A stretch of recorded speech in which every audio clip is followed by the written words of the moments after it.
Dando continuidade, né, aos tipos de disartria, nós vamos falar agora da disartria atáxica. A disartria atáxica, ela acontece principalmente em indivíduos que possuem alterações a nível cerebelar, tá? Esse tipo de disartria, ela vai ser caracterizada principalmente pela falta de coordenação dos movimentos, e aí se fala do movimento a nível geral do corpo, e também uma articulação imprecisa, mais do tipo espasmódica. Quando a gente fala em espasmódica, a gente também está falando em espasmos, né, em contrações involuntárias. Indivíduos com disartria do tipo atáxica, ele lembra muito um indivíduo que está alcoolizado, tanto no aspecto de andar, como no aspecto de falar.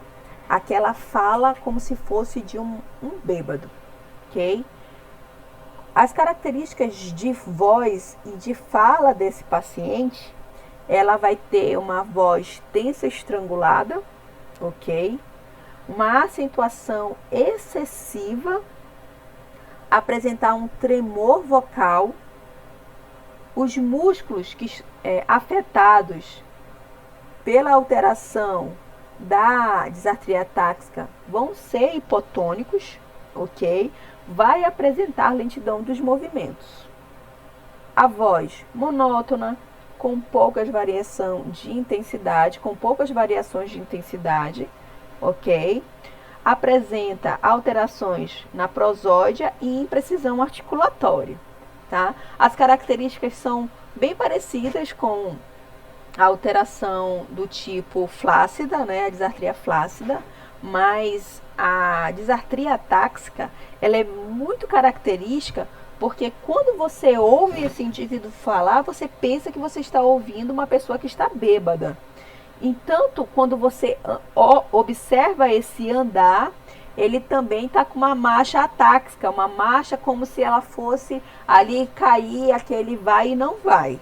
Tá? Esses pacientes, eles também apresentam alterações do equilíbrio corporal, tendo em vista que o andar é um fator de equilíbrio, ok? Mas sem estarem tontos. É porque ele possui uma alteração no cerebelo, que é o integrador principal do equilíbrio corporal, que vai integrar propriocepção do corpo, visão e o sistema vestibular, ok? Outro tipo de disartria, disartria hipercinética, tá? A alteração dela também é sistema extrapiramidal, ali a nível de tronco, né? Tronco encefálico, tronco cerebral, nos gânglios basais, ok? Possui movimentos involuntários exagerados, por isso que ela se chama hipercinética. Cinética é de movimento e hiper é de excesso. Então, os movimentos desse indivíduo que tem disartria hipercinética são movimentos involuntários exagerados, como se fosse também espasmos, mas com mais frequências, ok? Isso faz com que haja um descontrole e uma alteração no ritmo e na velocidade da produção da fala, ok? Então, imaginem que esse indivíduo ele pode ter uma velocidade aumentada, né, em termos por causa desses movimentos involuntários, no momento ali que está apresentando essa crise especificamente, tá? Então, características comuns nesses pacientes coreia de Siedman, que é movimentos de contorções no corpo, como se ele estivesse tendo convulsões, né, a todo momento. Imagine uma pessoa que está se contorcendo, tá? E isso aí ele apresenta em todo momento que ele possui essa lesão ok? No sistema extrapiramidal. Apresenta distonia, que são contrações involuntárias da musculatura, e isso é que altera o ritmo e a velocidade da produção da fala, ok? É um fator que vai ocasionar tremor vocal, entre outras características, como imprecisão, né? Hipotonia muscular, fraqueza muscular na realidade, apesar de ter esses movimentos de contorções no corpo, tá? O tremor vocal vai sempre estar muito relacionado por esses fatores da distonia ou mesmo da coreia, ok? Que vão modular, vamos dizer assim. Vai fazer com que essa voz fique modulada nos momentos que ele precisa produzir a fala. O oposto da disartria hipercinética é a disartria hipocinética. A disartria hipocinética ela é muito comum, ela é praticamente, vamos dizer assim, a disartria de quem tem a doença de Parkinson, ok? Ela vai apresentar uma voz monótona, alterações na fluência, alteração na altura dos graves, dos sons graves. Apresenta uma ressonância também hipernasal, possui uma diminuição da prosódia, né, que é o ritmo aí dessa fala, a entonação vai estar diminuída. Uma doença, ela é progressiva e lenta, que atinge as estruturas do gânglio, ou seja, ela vai piorando conforme, né, o aumento, vamos dizer assim, a gravidade, o tempo da doença, ela também vai progredindo, porque ela é uma doença que é degenerativa. A doença de Parkinson é uma doença degenerativa. Então, a disartria hipocinética também vai tendo a sua piora conforme a alteração do gânglio vai sendo mais comprometido, tá bom? E aí, para finalizar, a disartria do tipo mista, ok?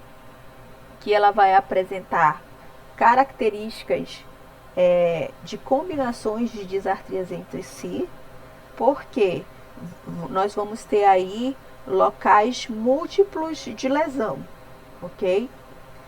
Então, ela vai se associar com características de 2 ou até 3 ou mais disartrias em um mesmo quadro clínico, ok?